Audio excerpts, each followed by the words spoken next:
Buenas tardes.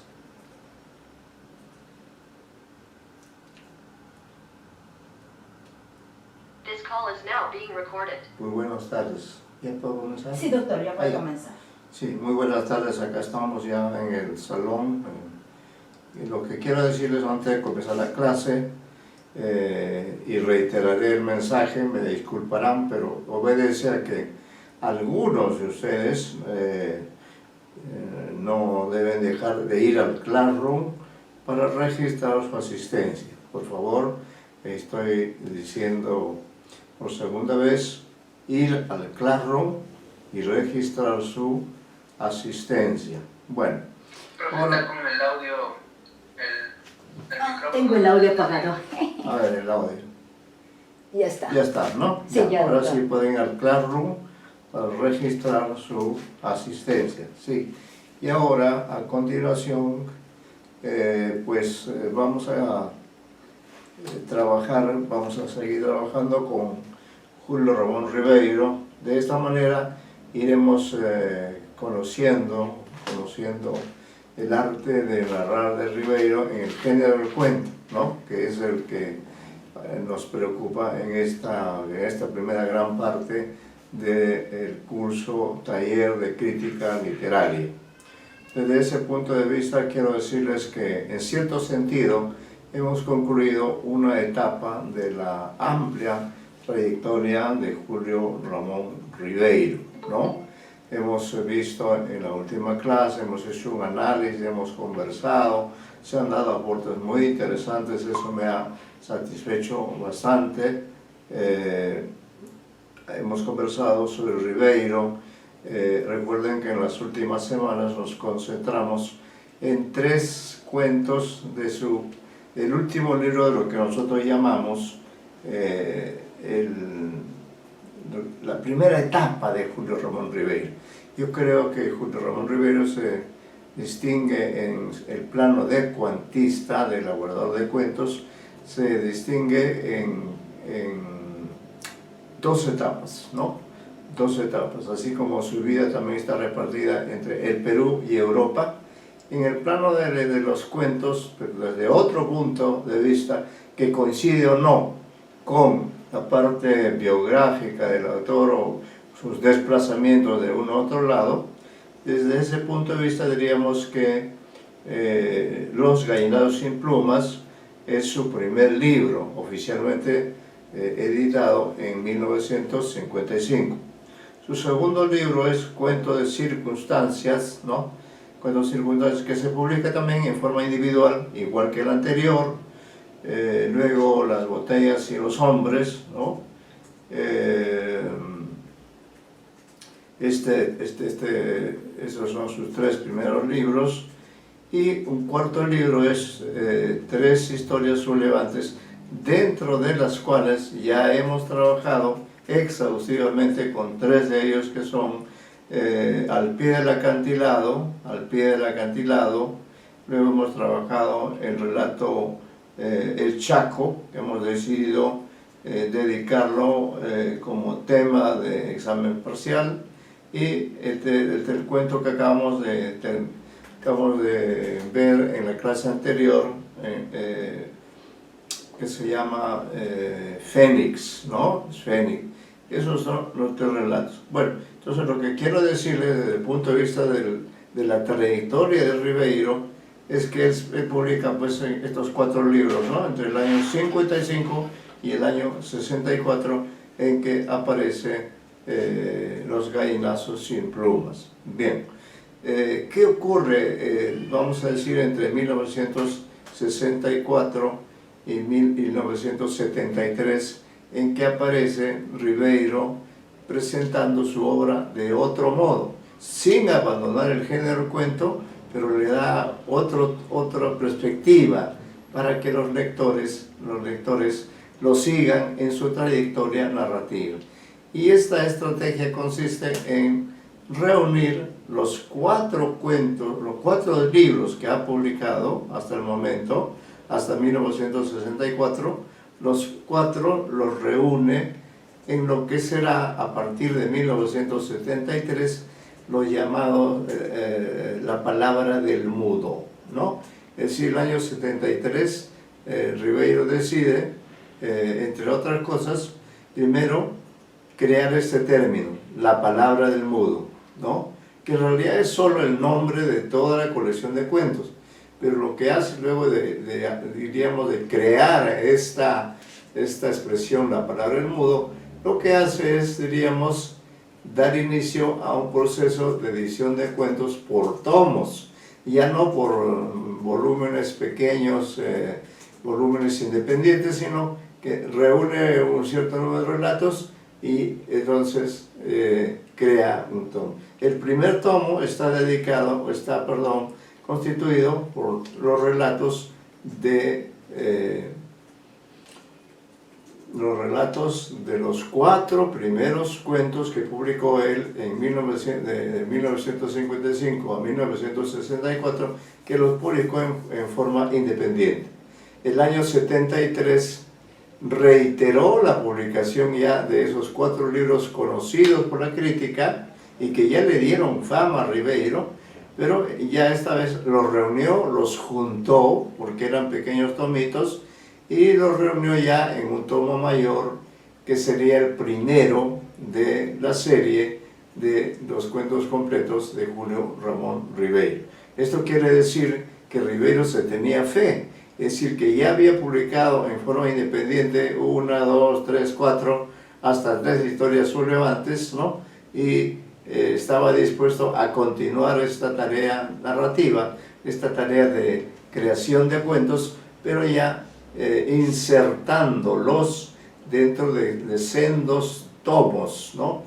Tenemos tomos que están precedidos, los 4, con esa expresión que se ha hecho famosa, la palabra del mudo. Muy bien, hemos visto ya que en ese primer tomo ha presentado historias diversas, principalmente realistas, pero no únicamente realistas, sino también algunas fantásticas, a las que curiosamente volveremos luego de seguir recorriendo. ¿Qué ocurre una vez que aparece el primer tomo con cuentos ya conocidos, ¿no? Ya conocidos. Entonces, lo que ocurre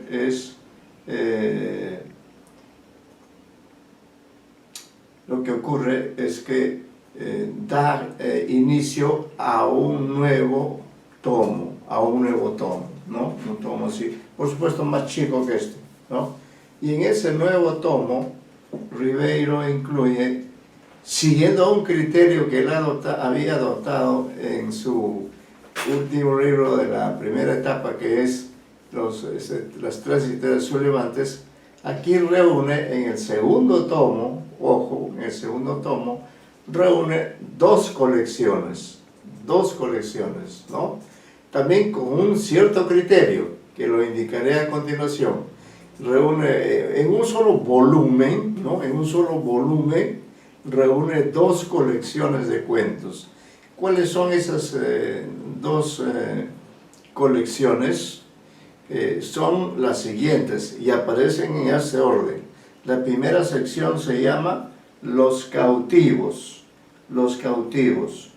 Curiosamente, en Los cautivos, o digo en todo caso, así decide Ribeiro, en la primera colección del segundo tomo aparecen los relatos reunidos bajo el nombre de Los cautivos, los 2 cautivos. Entonces el segundo tomito tiene dos colecciones.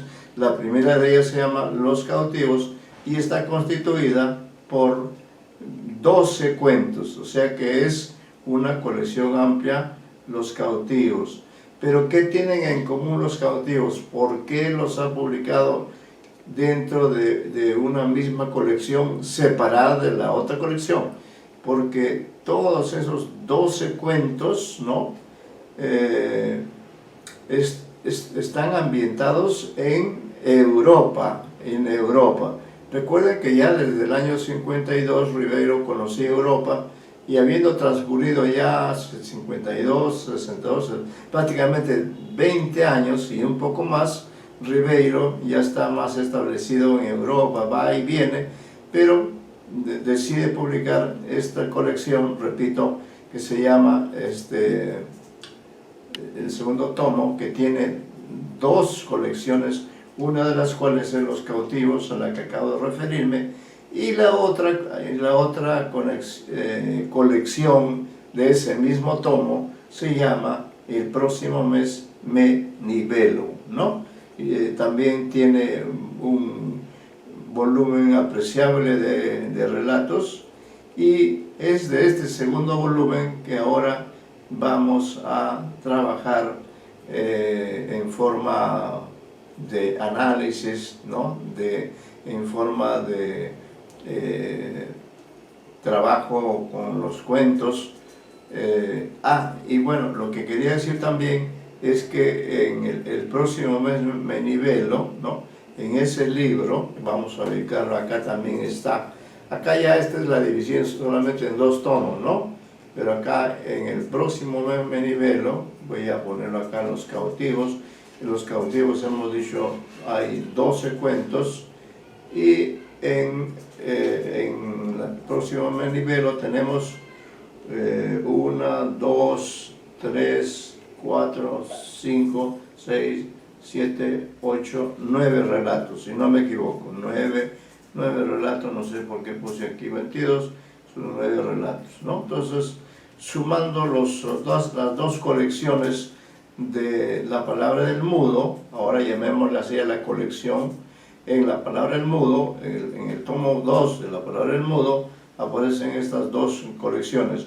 Primero, en el orden, ¿no?, de la presentación, primero Los cautivos, que reúne un total de 12 cuentos, todos ellos ambientados en Europa. Entonces ya conoceremos también Europa. Pero la segunda colección es El próximo mes me nivelo. En ambos casos, además es otro detalle que destaco, en ambos casos Ribeiro ha tomado el nombre de un cuento para además convertirlo en el nombre del libro. De manera que en el segundo tomo de Ribeiro tenemos dos colecciones.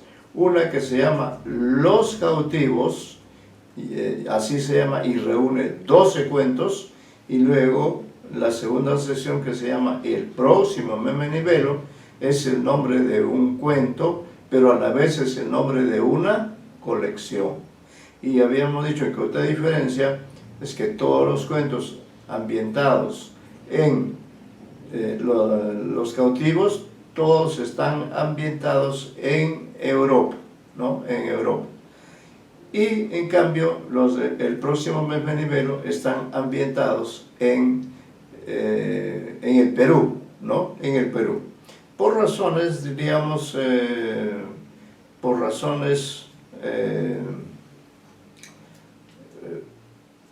simplemente de orden, he decidido comenzar o continuar el trabajo de análisis con dos cuentos que corresponden a la colección de El próximo mes me nivelo, es decir, ambos cuentos están ambientados en el Perú.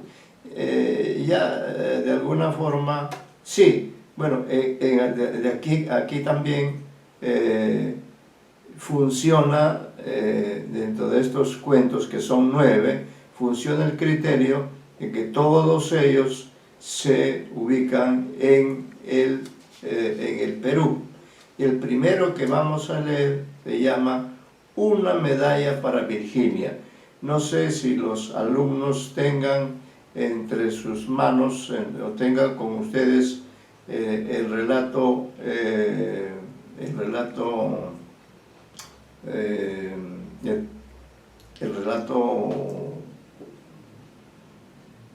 Una medalla para Virginia.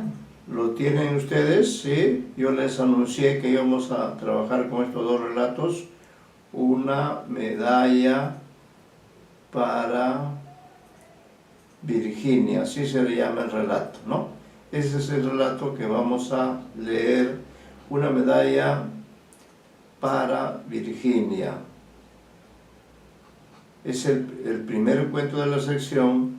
El próximo mes me libero una medalla para Virginia, ¿no? Repito por segunda vez para que no se olviden, porque unos pueden haber entrado después. Repito de que no dejen de ir a la sección del Classroom y registrar ahí su asistencia. No se olviden, por favor, ya estoy diciéndolo más de 2 veces y lo seguiré diciendo para que ese pequeño detalle que es de la asistencia, ustedes vienen pero se olvidan de registrar su asistencia, ese detalle no se les debe pasar advertidos, ¿no? Bien, entonces ahora lo que vamos a hacer es lo siguiente.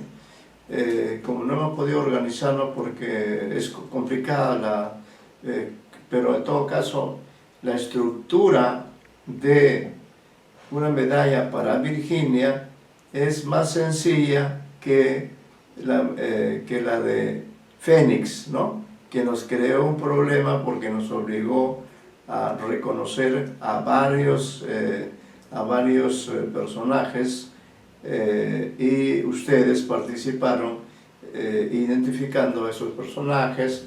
Al final vimos pues que era una historia en la que Ribeiro hace uso de cierta variación, deja al margen la figura del narrador y en cambio, diríamos, deja que los propios personajes cuenten su historia. Esta historia en la que vimos, ¿no?, la trayectoria de un conjunto de personajes que son eminentemente trabajadores dependientes, con la excepción de Marcial Chacón, que es el jefe de ese circo venido a menos, de ese circo que recorre diferentes partes del país, y en esas circunstancias Ribeiro los sorprende a ellos en la selva, cerca de Corral Quemado, en una región selvática, y allí a los personajes les da voz a cada uno de ellos, comenzando por Fénix, ¿no?,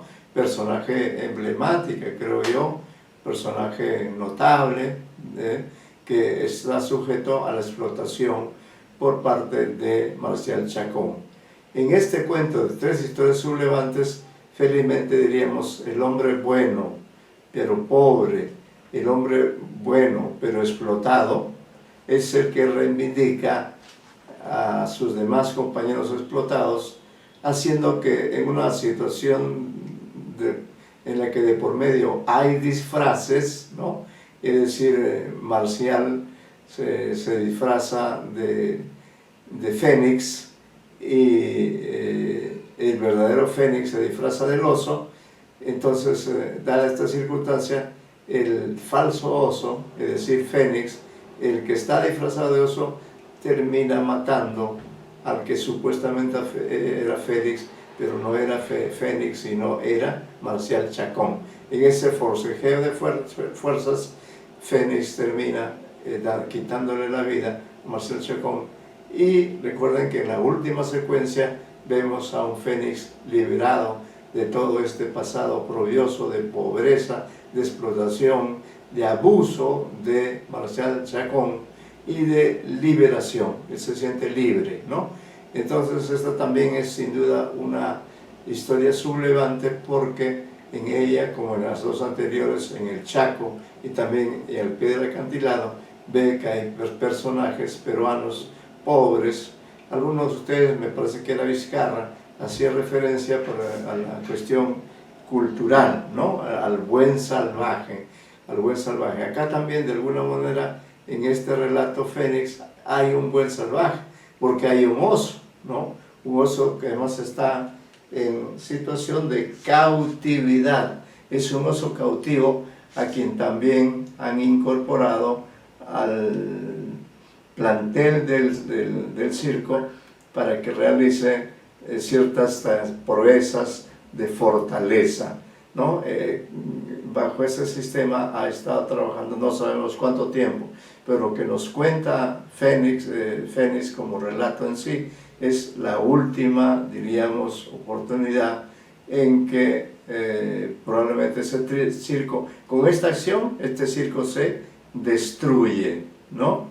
A diferencia del Chaco, donde todos los hacendados matan al héroe que es Sixto Molina, en esta ocasión es el personaje Fénix que asesina, mata, diríamos, en un forcejeo que es válido de que se vea porque es parte del espectáculo, ¿no? El tercer relato en su conjunto está centrado alrededor de la figura del espectáculo circense, ¿no?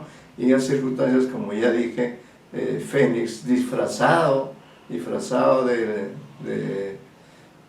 del mono que supuestamente, bueno, el mono real no participa porque está mal, ¿no? Entonces, quien se disfraza de mono, entonces la gente cree que es el oso, perdón, no el mono, sino el oso. La gente cree que es el oso el que está enfrentándose a Fénix, que él ha anunciado que va a reemplazar a Fénix porque Fénix está mal. En realidad no es así, ¿no? El único que está mal de verdad es el oso real, el animal oso. Pero como está mal, entonces Marcial Chacón, para no perder la taquilla de esa función, él decide, él es el que decide, ¿no? Él es el protagonista, él decide disfrazarse él como si fuera Fénix, y disfrazar a Fénix como si fuera el oso, el animal, ¿no?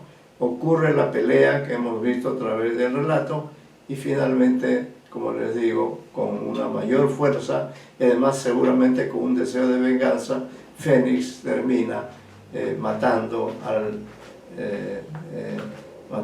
al explotador, al dueño del circo, a Marcial Chacón, ¿no? Este relato emplea esta técnica que puede llamarse el carrusel, es decir, ir dando la voz a diferentes personajes que en conjunto crean una historia. En cambio, el relato que vamos a leer hoy día y con el cual vamos a trabajar está en el volumen, en el volumen que tiene 2 colecciones, y se llama La palabra del mudo, como ustedes pueden ver, y de la segunda colección hemos elegido una medalla para Virginia. Como es un relato lineal, ¿no? Un relato lineal, entonces yo voy a aprovechar la circunstancia de leer el relato, y luego de leer el relato y pedir a ustedes, a los alumnos que están presentes en la clase, pedirles que cada uno de ustedes se encargue de examinar sobre todo ciertos aspectos, ¿no? Ciertos aspectos, y luego de que yo termine la lectura haremos un análisis, ¿no? Este es el curso del taller de crítica, y ahí están, de paso así yo paso lista. Está presente, por supuesto, la señorita Apasa Ponce, ¿no? Apasa Ponce.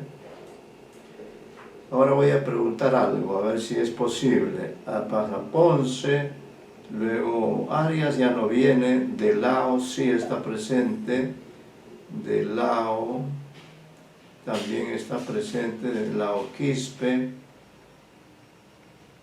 Luego también está presente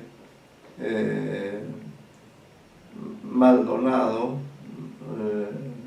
no, Maldonado creo que no, Meléndez Lenin, él sí está presente, Meléndez Lenin,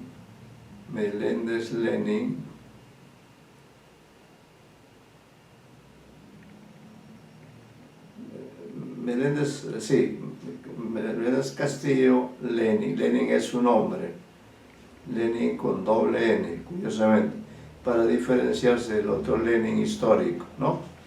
Luego el señor Rojas, que también está presente, al menos está presente Rojas Vargas Manuel, y también, por supuesto, y con una participación muy relevante, igual que todos ustedes, el señor Vizcarra Salva, ¿no?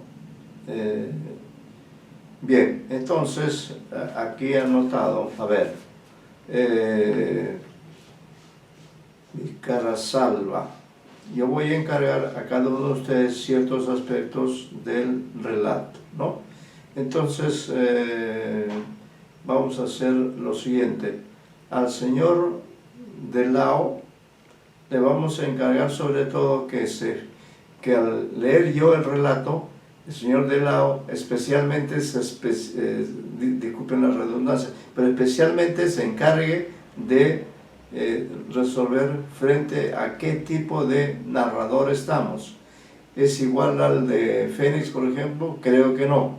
Entonces el señor Delao Quispe va a escuchar la lectura que yo haré, y él especialmente en el momento ya de la conversación, del análisis del relato, ahí usted especialmente se encargará de ver todos los aspectos, detalles, modalidades, ¿no?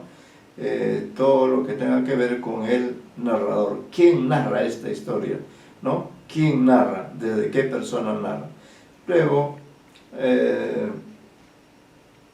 en cuanto a los espacios, ¿no? Los espacios, ojo que acá en este relato sí hay desplazamientos espaciales que es importante de tomar en cuenta.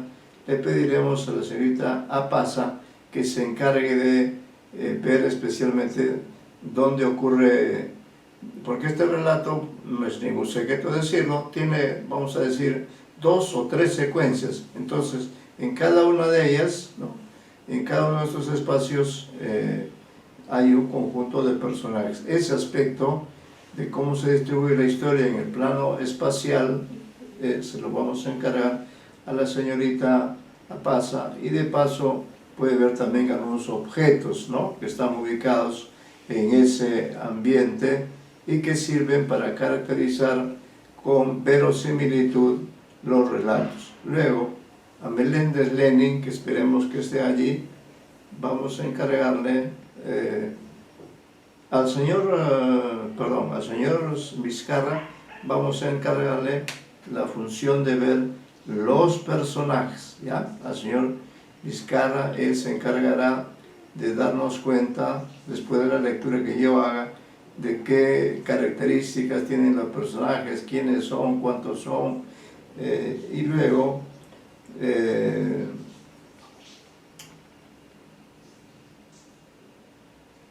más importantes, al señor Rojas,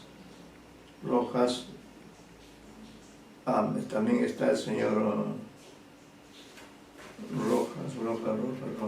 señor Rojas viene, a él le encargaremos entonces todo lo que tenga que ver con la temporalidad, ¿no? La temporalidad, como el manejo de la temporalidad, ¿no? La temporalidad cronológica, la temporalidad narrativa, ¿no?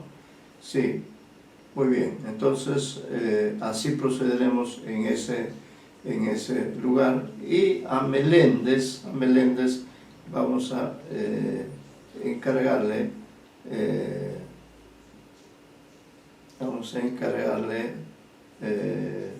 diríamos así, algunas técnicas, entre ellas el diálogo, que creo que en este relato es importante, ¿no? El diálogo, y usted se va a encargar, diríamos, de qué tema es importante, qué tema es el que domina en este relato, que dicho sea es un tema realista, es un tema verosímil, igual como en las historias anteriores, ¿no? Así que espero ya haber señalado. Entonces, siguiendo el orden de la lista, a la señorita Pasa Ponce le corresponde lo que tenga que ver con los espacios y los objetos y cualquier otro detalle cercano a esa naturaleza. Al señor del Lao le hemos encargado esta vez la difícil tarea de establecer qué tipo de narrador, qué características tiene. Al señor Meléndez Leni le hemos encargado algo muy importante, ver la técnica del diálogo, ¿no? Y el tema, qué tema único o qué temas importantes hay en el relato. Al señor Rojas le hemos encargado todo lo que tiene que ver con la temporalidad, ¿no?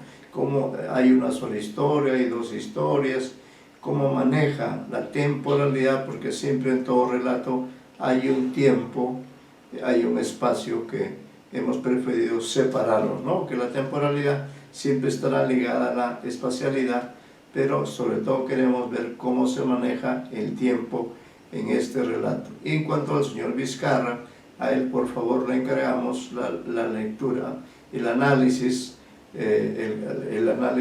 de los personajes. Vamos a ubicar entonces aquí el relato. Perdón. Sí.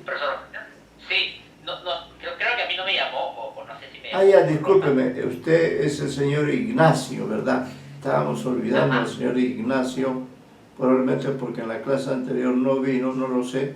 Acá lo voy a anotar a usted, estoy viendo su nombre, Ignacio, ese es su apellido, ¿no?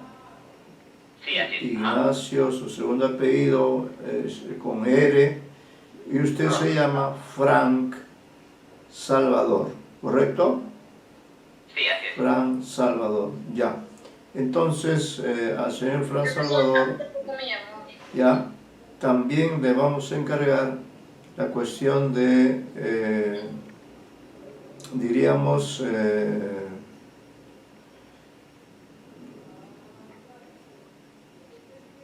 a él le encargaremos la cuestión también del, especialmente, quiénes son según usted. Esto va a tener que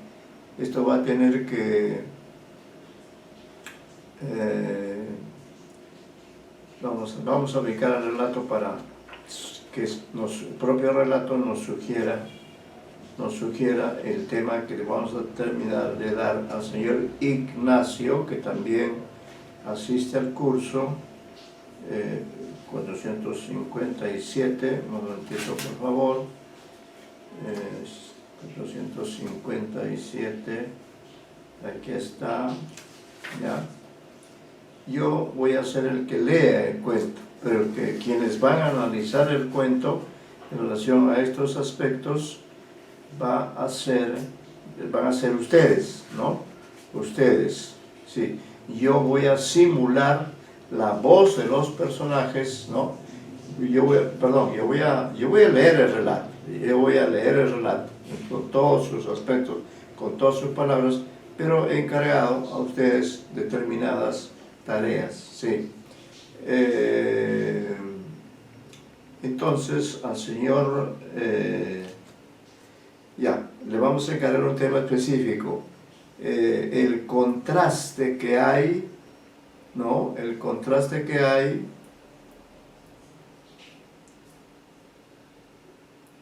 entre las familias, porque acá en estos relatos creo que es importante el contraste entre las dos familias principales que figuran, ¿no?, en determinados momentos del relato, ¿ya?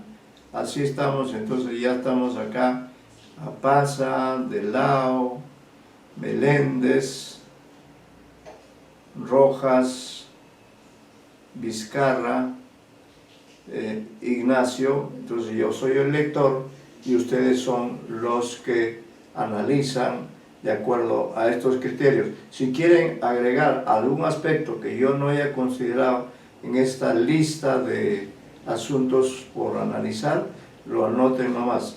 No se olviden, por favor, de un mensaje que ya les he dicho: vayan al Classroom y registren su asistencia, ¿ya? Lo he dicho varias veces y lo seguiré diciendo para que no se vayan a olvidar. Bien, entonces yo voy a leer el relato, yo voy a asumir totalmente la lectura, pero lógico, tratando de dar. Ahora, acá en este relato también hay personajes masculinos, personajes femeninos, ¿ya? Entonces de eso se trata. Uno de los temas es las familias, ¿no? El contraste que hay entre unas y otras. Ese aspecto le hemos encargado al señor Ignacio. Entonces estamos hoy día contando con 6 alumnos, espero que sí. Sí, ahí veo a Pasa, veo a Lao Quispe, veo efectivamente a la señorita Loero. Sí, profesor, no me llamo. Ve, y yo me estaba olvidando de usted, yo no me decía nada. Sí, no me decía nada. La señorita Loero también es de este curso, y yo como me he olvidado. Loero,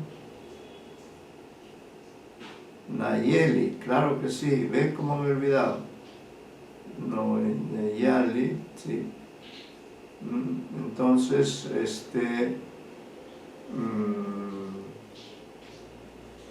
faltaría, porque ya está también del lado Quispe, Capaza, Meléndez, Vizcarra, Ignacio. A ver, vamos a ver. Ya, que esto tiene que ver.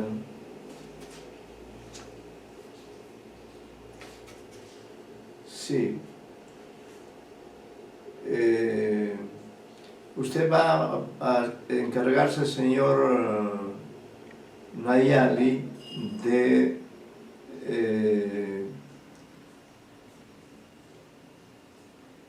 los protocolos, es decir, las costumbres que se ven en el relato. Aquí se ve claramente, ¿no? Hay un protocolo que es especialmente importante en este relato. Este relato también tiene que ver con el Perú, tiene que ver con la idiosincrasia. Eso me gustaría que vea la señorita Loero, cuál es la idiosincrasia de los personajes. Por otra parte, debo decirles que este relato, si bien se ubica dentro de la realidad peruana, la acción no transcurre en Lima, sino transcurre en el norte del Perú, en el norte costeño del Perú, ¿no? Es un relato, modo de ver, simpático. Luego veremos, si hay tiempo, el comentario que yo he hecho, ¿no?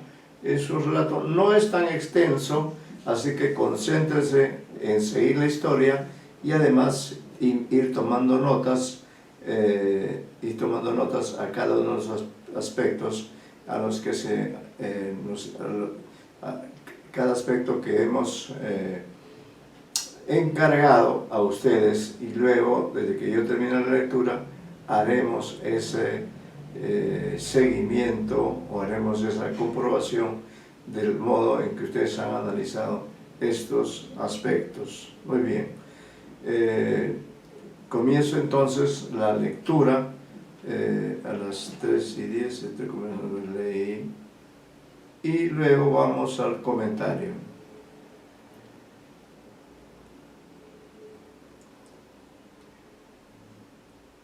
Bien, entonces todos atentos con relación a la historia y con relación al aspecto que les toca analizar. Repito, el relato no es desde el punto de vista de la temporalidad más restringida, pero como es restringida, hay que verla con más detalle. Eso se lo digo al señor Rojas, ese aspecto de la temporalidad, a ver cómo se maneja, ¿ya? Y el señor, la señorita Loero, verán los protocolos, la idiosincrasia, las costumbres, los prejuicios que se ven en el relato, que está referido a la realidad peruana y que por tanto es pertinente analizar el modo de pensar, el concepto de la autoridad. ¿Qué significa la autoridad, señorita Loero, ¿no? ¿Cómo se ejerce la autoridad? Porque creo que en este relato precisamente también está el tema de la familia, que ya hemos indicado, que es el que va a ver Ignacio, pero también está el tema de la autoridad, ¿no? Y hay otros temas más, así que cualquiera de ustedes podrá agregar otros temas más. Muy bien, el título es una, diríamos, ya es una provocación para el lector. Es decir, ya el lector debe sentirse motivado por el título y buscarle una connotación, así como hizo el señor Vizcarra, que hizo un análisis del significado del nombre. Acá también yo creo que eso es posible. El título es un reto para todos ustedes, ¿no? Es un reto para todos ustedes porque indica desde qué punto de vista y para qué se está contando esta historia, porque Ribeiro es un autor realista que busca mostrar en forma verosímil, en forma creativa, en forma detallada, busca crear, diríamos, una representación de algún aspecto de la sociedad peruana. En esta ocasión, ¿no?, se va a centrar en ciertos detalles que ustedes captarán después de la lectura. Claro, si ustedes tienen allí el texto respectivo, pueden seguirlo también, ¿no? Y ya no hacemos, si previamente la clase pasada hubiéramos distribuido lecturas, bueno, lo hubiéramos hecho así, pero lo que hemos hecho es distribuir tareas de análisis, ¿ya? Tareas de análisis. Bien, dice así, el relato se llama Una medalla para Virginia. Una medalla para Virginia. Pamela, Pamela, mira los geranios, mira cómo han crecido. La semana pasada eran solo una rama, un botoncito. Esto es lo que dice un personaje, ¿no? Con la jarrita, este mismo personaje echó agua a las macetas, mientras Pamela lloriqueaba en el muelle, muerta de miedo, y decía que la llevaran a la casa. Y entonces aquí los dos primeros personajes que aparecen son Pamela, son dos hermanas, ¿no? Y ahora contesta el personaje principal, Virginia, dice, espérate, ¿no? Pamela quiere que la lleve a la casa y Virginia le dice, espérate, apenas acabe de regarlos, te leeré un cuento. Vean, hasta el tema de la lectura está acá. ¿Para qué has querido venir entonces? Al muelle solamente vengo yo, cuando estoy triste, cuando quiero estar sola. Todavía no te das cuenta, pero cuando crezcas, verás que este es el único lugar bonito de la casa. Esto tiene que ver con la espacialidad también, ¿no? Mira, qué hondo está el mar. ¿Sabes, Pamela? Te voy a decir un secreto. De mañanita, cuando nadie me ve, me pongo la ropa de baño y me tiro desde aquí al agua. Entonces nado y nado hasta que ya no puedo más, hasta que comienzo a ver todo rojo. Pamela, ahí termina lo que dice el personaje de Virginia. Pamela había dejado de llorar y sentada en las tablas resquebrajadas del muelle, tenía la vista fija en un punto distante de la playa. Entonces ya sabemos que están en una playa. Señor alcalde, dice así, ¿no? Señor alcalde. Eso dice Pamela, que parece es una más chica, más pequeña. Por decir, Pamela tendrá 7, 8 años aproximadamente, y Virginia debe estar en los 15 años, 16 años. Son dos, de todas maneras son dos personas jóvenes. Dice, Virginia recorrió la playa con la mirada y divisó a lo lejos una forma extravagante que se acercaba a la orilla. La forma se detuvo un momento, esquivó el lengüetazo de una ola que moría y se retiró por último hacia la arena caliente, dando cómicos saltitos. El agua debe estar hoy fría, cuando la señora Rosina ha salido corriendo. ¿Te diste cuenta? Si yo tuviera un colchón de aire como ella, entraría hasta allí, hasta donde pasan los barcos que vienen de Panamá. ¿no? Esto creo que lo dice Virginia en respuesta a la situación que ha presenciado y se lo comenta a su hermana Pamela. Pero ya Pamela se había levantado y miraba a través de las barandas del muelle cómo la señora Rosina, un personaje que aparece, efectuaba extraños movimientos con los brazos y parecía sacar de la arena una cama de goma. Mírala, tiene que utilizar el inflador. Yo lo inflaría con la boca como si fuera un globito de carnaval. Eso dice Virginia. ¿Qué dice Pamela? Señor alcalde, sí, dice Virginia, la señora del alcalde está inflando su colchón y ahora siéntate allí tranquila y déjame leer este libro. Después te contaré lo que he leído. Los geranios, míranos, qué felices están. Esto entonces nos muestra un personaje que es la más jovencita de las dos, que es Virginia, a la que le gusta la natación, es una buena nadadora, lo acaba de decir ella, y a la vez también le gusta la lectura.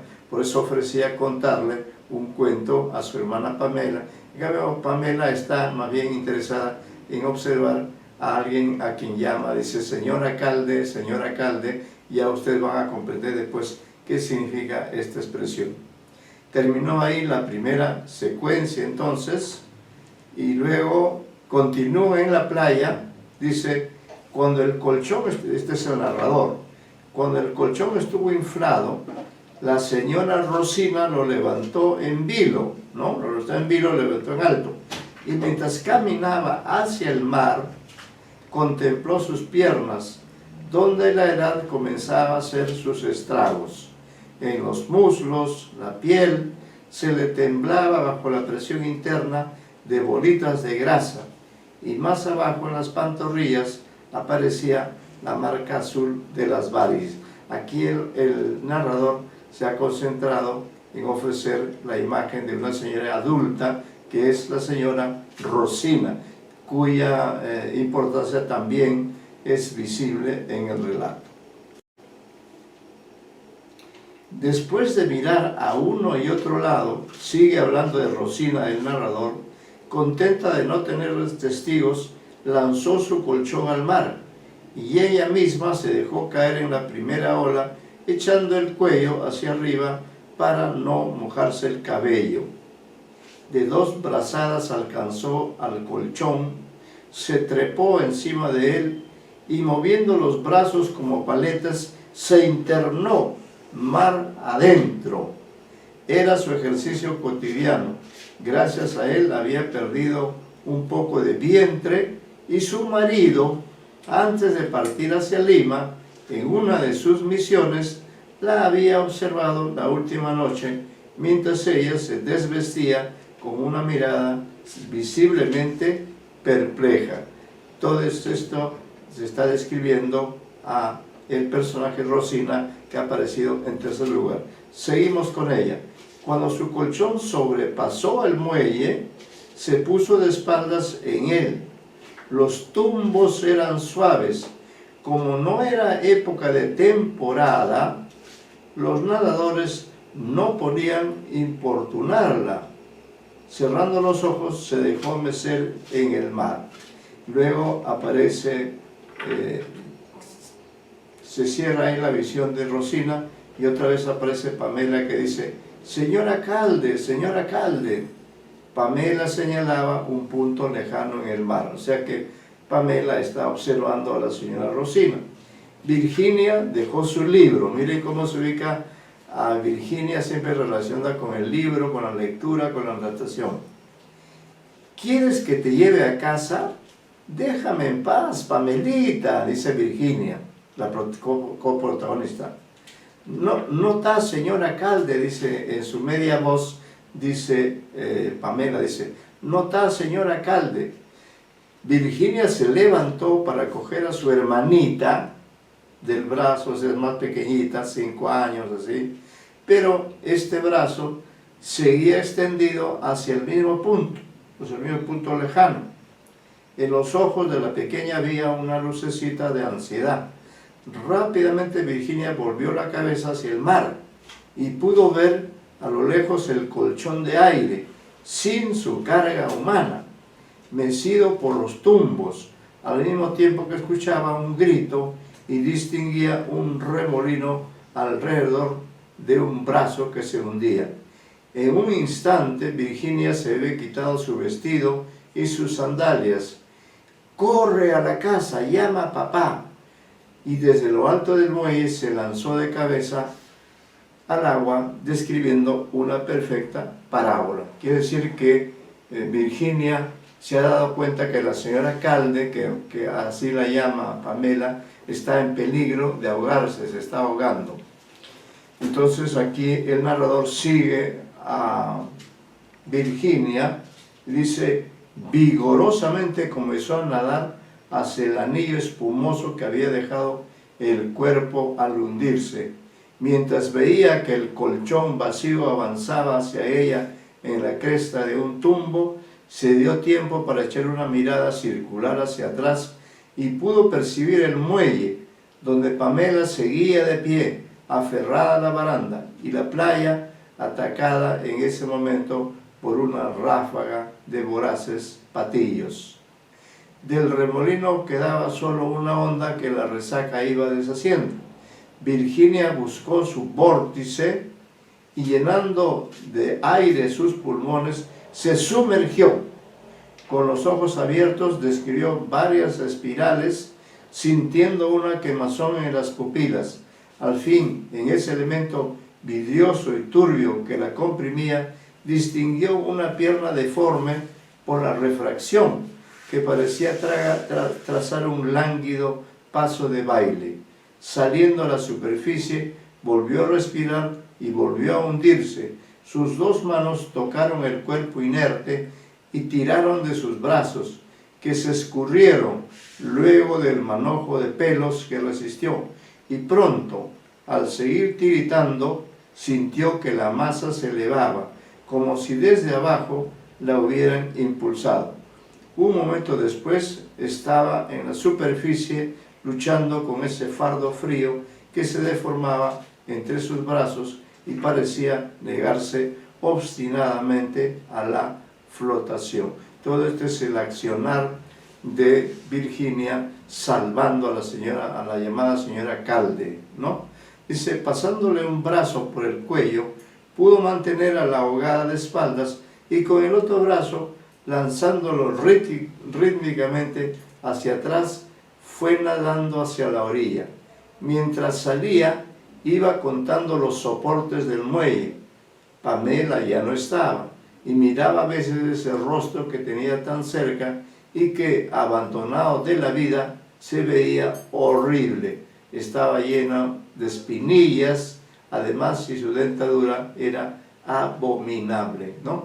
Eso es lo que comenta Virginia después de observar a la señora a la que está llevando, después de haberla salvado de morir entre las aguas. Antes de tocar piso, dos hombres estaban ayudándola. Al final, uno de ellos corría por la orilla llevando en peso a la señora Rosina, y el otro trataba de socorrer a Virginia con un socorro que ella no había pedido. «Déjeme», protestó, al ver que estaba casi desnuda, con solo su calzón calado al cuerpo y el sostén a punto de desprenderse. Mientras corría al muelle a buscar su ropa, vio que un hombre se había sentado a horcajadas sobre doña Rosina y delante de un grupo de testigos trataba de hacerla vomitar. Entonces estamos ante una situación de peligro, de ahogamiento de Rosina, que acaba de ser salvada por Virginia, nada menos que poniendo en riesgo su vida, se ha internado al mar y ha sacado a duras penas a la señora Rosina y ha podido observarla, y ya están fuera de peligro, ¿no? Y entonces alguien está también tratando de que la señora Rosina trate de vomitar el agua que ha ingerido en ese momento en que estuvo en peligro de ahogarse totalmente. Pasamos ahora a otra secuencia. Ya en otro lugar, en otro tiempo. Ojo con este detalle. Otro espacio, otro tiempo. Es después de haber presenciado ese momento, diríamos, de peligro, de miedo, de que este ser humano llamado Rosina, a la que Pamela llamaba señor alcalde, ¿no? Haya estado en peligro de muerte. Bueno, ahora este párrafo comienza con la voz de Virginia. Y dice entonces Virginia: no quiero ir, Pamelita. ¿Por qué tienen que hacer tanto ajetreo? Ya ha pasado el tiempo y están en otro espacio. Delante de su espejito de pared, Virginia lloraba. Sobre la cama se hallaba extendido el traje blanco que debía ponerse para ir esa noche a la fiesta. Pamela jugaba con la escobilla que Virginia, renunciando a peinarse, había dejado caer al suelo. Un hombre con la cabeza vendada entró al dormitorio. ¿Estás lista, pichoncito? Mira lo que parezco, solo por tu culpa. Ayer le dije a mi compadre Fabián. Este es el papá de Virginia, que está hablando con Virginia y le cuenta esto, ¿no? Ayer le dije a mi compadre Fabián, a que camino con las manos por la baranda del malecón. Estaba tan contento. ¿Acaso todos tienen una hija como tú? ¡Pum! Me fui de cabeza hacia el suelo. Por poco me parto el espinazo. Y aquí otra vez la voz de Pamela que dice: no quiero ir, no me gusta la gente, las hijas del alcalde son egoístas, son feas. Y el papá dice: nunca se ha dado en Paita una fiesta como esta, y solamente por ti. Por lo menos anda para que te pongan la medalla. El alcalde llegó anoche en avión, él mismo te la pondrá. Anda, pichoncito, anda. ¿No? Esta información es importante en relación con lo que pasará después. No quiere ir a esa fiesta, a esa ceremonia. Virginia no quiere ir, y su papá la anima diciéndole: nunca se ha dado en Paita una fiesta como esta, y solamente por ti, o sea, por Virginia. Por lo menos anda para que te pongan la medalla. Ahora ya vamos entendiendo el sentido del título: una medalla para Virginia. El alcalde llegó anoche en avión, dice el papá de Virginia. Él mismo te la pondrá.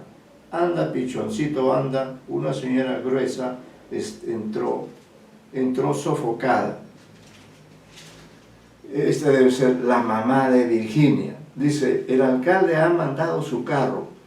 ¿Todavía no te has vestido? Y tú, Max, arréglate esa corbata. Entonces estamos en el dormitorio de una familia en la que está el papá, el papá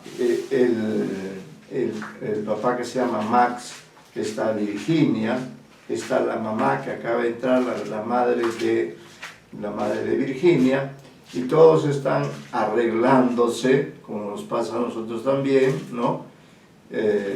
Pasa arreglándose para ir a una reunión que no sabemos de qué reunión se trata, ¿no? Es decir, Ribeiro nos va dando información, vamos entonces relacionando lo que ocurrió en la primera parte, que es el salvamiento que hizo Virginia de la señora Rosina, y ahora estamos ya en otro ambiente, ya no estamos en el mar, sino estamos en la casa de la familia de Virginia.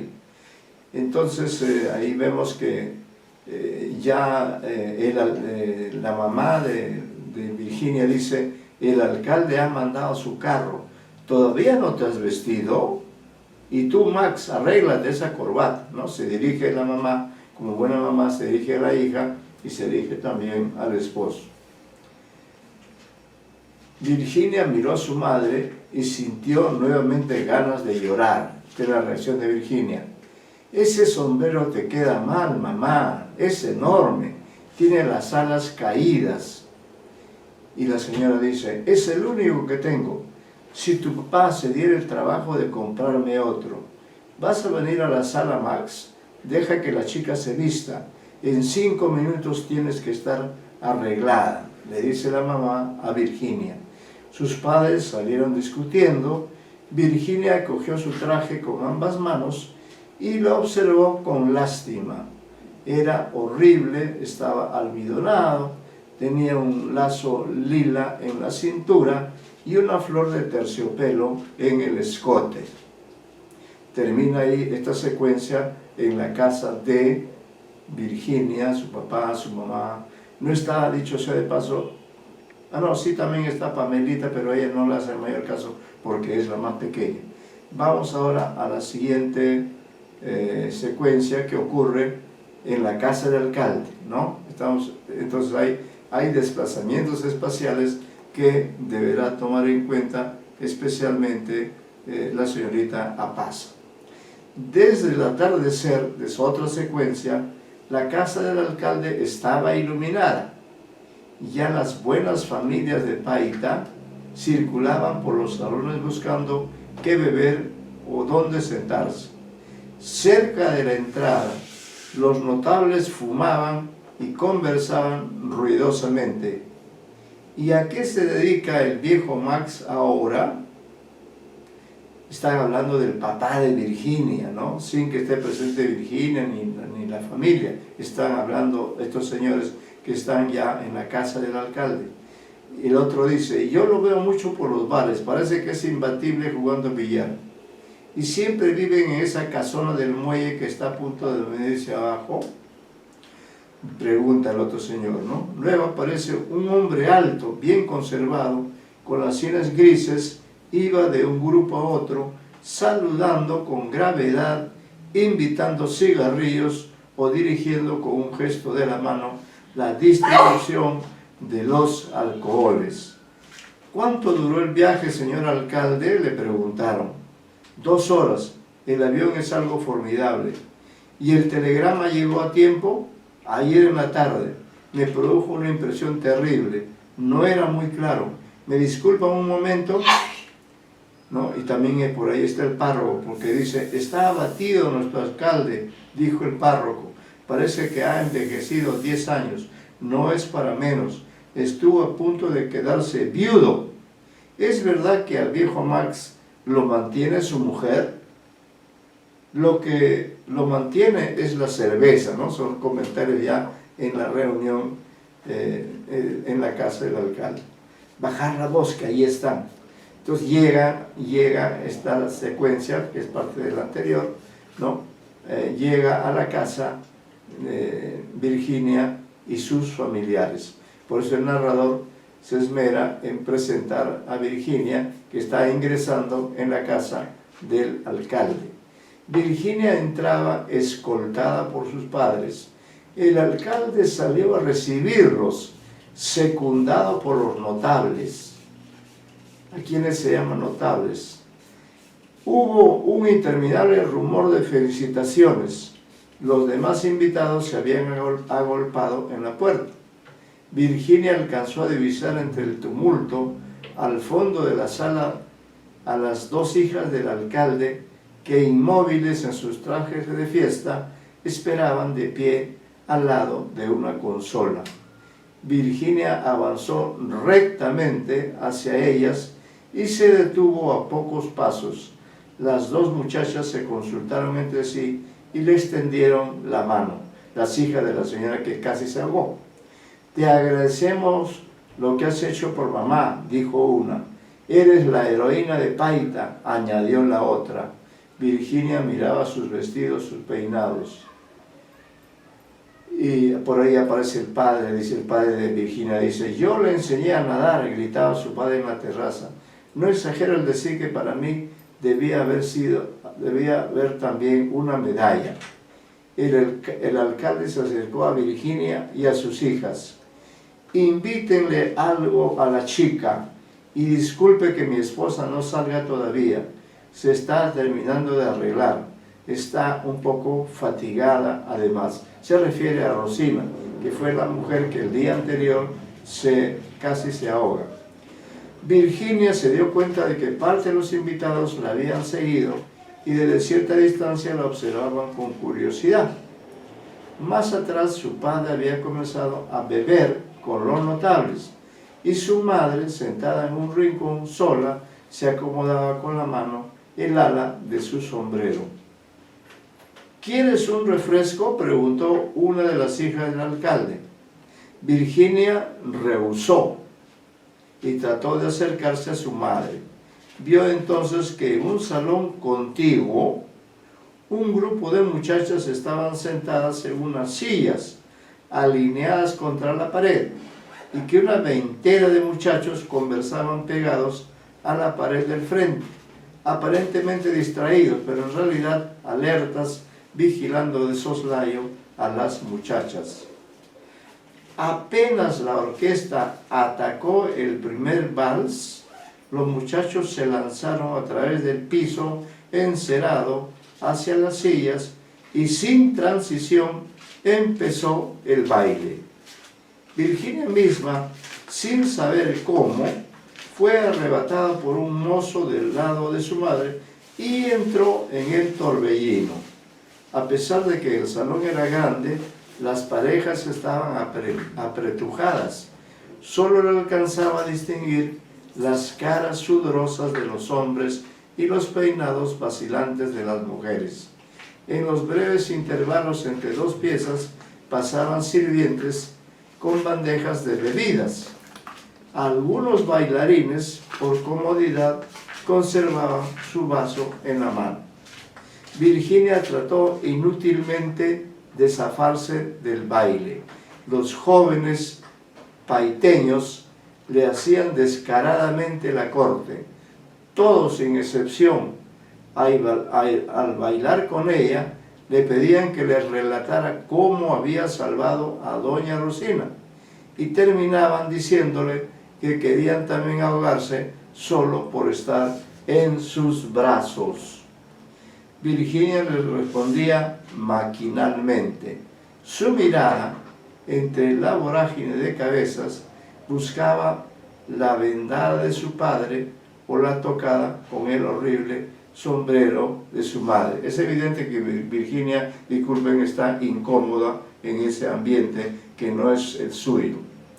Rara vez pudo divisarlas, pero lo que siempre vio fue dos ojos que no dejaban un momento de observarla. Los ojos del alcalde. Ojo con esta observación, ¿no? Rosina vio, lo que siempre vio fue dos ojos que no dejaban de mirarla, de observarla, dos puntos, los ojos del alcalde. Oscuros, soñadores, alineados entre las sienes canosas, un poco tristes, estos ojos parecían poseer el don de la ubicuidad. Virginia los veía entre la gente que bailaba, entre la que conversaba al lado del bar, entre la que fumaba en la terraza, hasta que al fin, al terminar una pieza con una voltereta, los vio casi contra su rostro. ¿Bailamos?, le dice el alcalde a Virginia. Virginia accedió y se dejó llevar casi en vilo por esos brazos vigorosos que la atenazaban hasta hacerle daño y llevaban inflexiblemente el compás. Pronto sintió que aplaudían y se dio cuenta de que todos habían formado una ronda y los miraban sonrientes. Las únicas serias eran las hijas del alcalde, cogidas del brazo, cuchicheaban, mirándole el vestido blanco.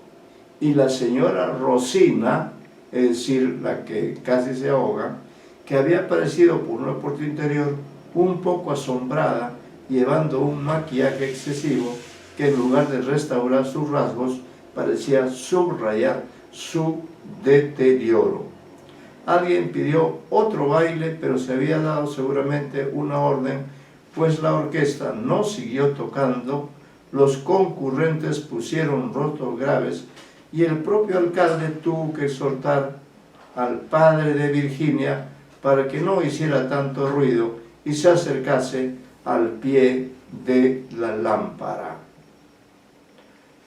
Estamos avanzando en el relato, espero que puedan ustedes seguirlo.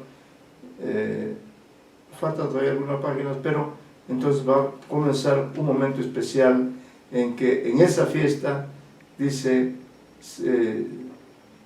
ya se llega, cuando hay una fiesta hay un momento en que alguien habla, ese es el momento aquí. Luego dice, luego cuando los ruidos fueron espaciándose y solo se escuchaban carrasperas de impaciencia, el alcalde tomó la palabra y dijo, ¿no? Paita ha sido testigo de un hecho excepcional, comenzó. La señorita Virginia López, hija de una familia decente y esforzada de nuestra ciudad, dio muestras hace 2 días de un coraje, de una valentía a toda prueba. Mi señora Rosina, que está tan agradecida como yo, estuvo a punto de perecer ahogada, víctima de un desdichado accidente. Si no hubiera sido por la actitud sacrificada de la señorita Virginia, ahora en estos momentos estaría llorando mi viudez. Yo, mi familia y todos los paiteños manifestamos nuestra admiración y agradecemos a esta muchacha su gesto valeroso, que es un digno ejemplo para la juventud de nuestra ciudad. En mi calidad de alcalde de Paita y con la aprobación unánime del Consejo Municipal, he decidido otorgarle en esta ceremonia la medalla al mérito. Pequeña recompensa sin duda, pero que tiene para el caso un valor simbólico. Señores, les ruego dejar acercarse a la señorita Virginia, nuestra heroína regional. En medio de las aclamaciones, Virginia avanzó hasta el centro de la sala, mirando el piso encerado, sintiendo que los oídos le zumbaban y que de durar la ceremonia le iba a salir un chorro de sangre de puro rubor por la nariz. Antes de llegar hasta el alcalde, escuchó a su padre que gritaba al fondo de la sala: «¡Tres hurras por mi hija! ¡Y! ¡Ra! ¡Ra! ¡Ra!».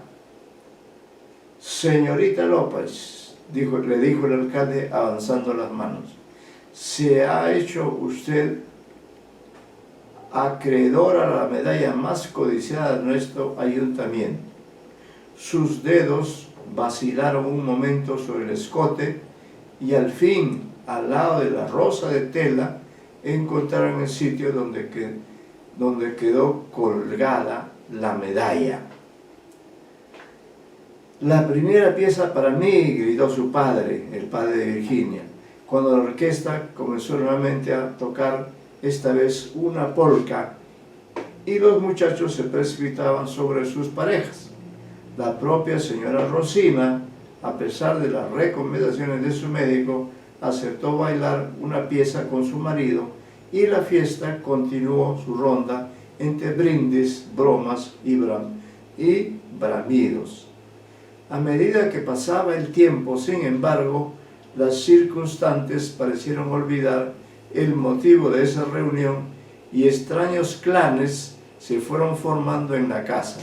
Junto al bar se agolpaban los bebedores que habían acaparado al viejo Max, al papá de Virginia, y le pedían por 10ª vez que contara su apuesta con Fabián y su caída de la baranda del malecón. Los notables se agruparon en la terraza exterior para charlar bajo el cielo estrellado. Las señoras, olvidando a la madre de Virginia en su silla, emigraron al comedor, en compañía del párroco, tal vez para gustar un caldo reservado a los devotos. Las hijas del alcalde, desertando del salón, se trasladaron a una salita contigua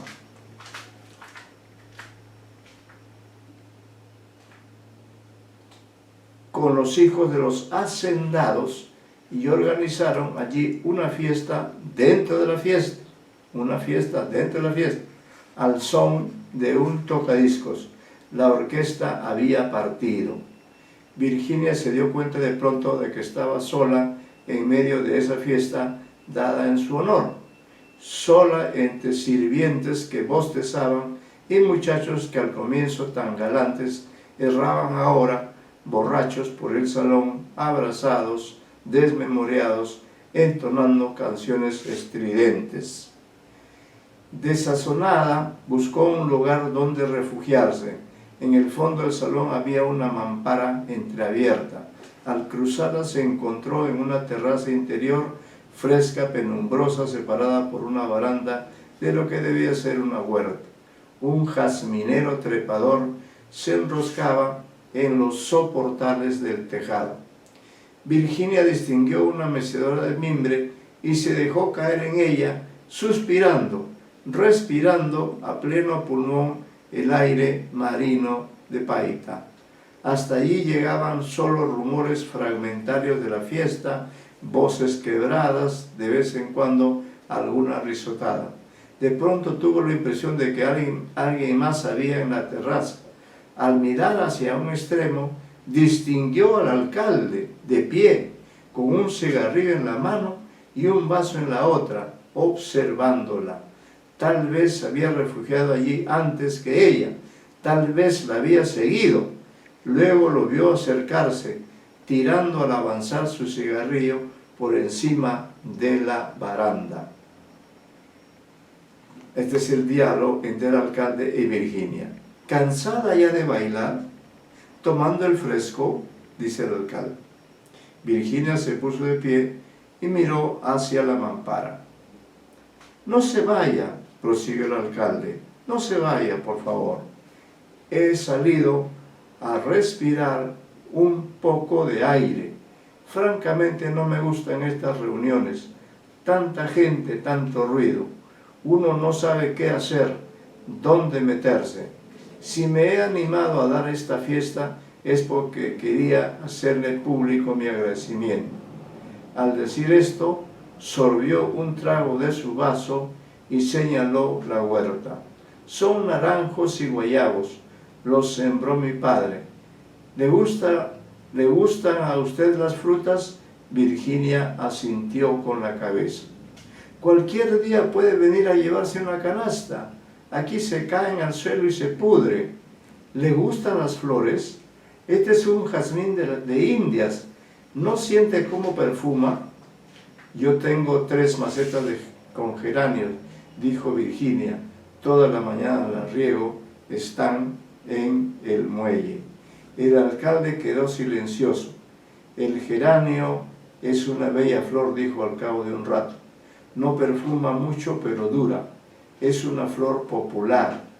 Otras, en cambio, más olorosas, más coloridas, se deshojan en una sola noche y al día siguiente, ¿qué queda de ellas? Nada. Unos cuantos pétalos caídos, nada, caídos. Virginia vio pasar un aerolito. Era una noche espléndida, tal vez iba a salir la luna, pues tras los cerros se percibía un resplandor. ¿Y cómo se siente?, prosiguió el alcalde.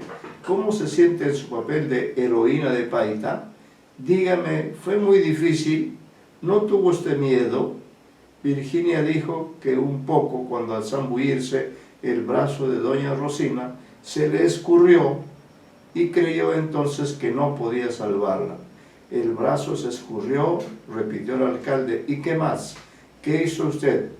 La cogí del pelo. Alguien me dijo que una vez que era lo mejor con los ahogados. En ese momento me acordé.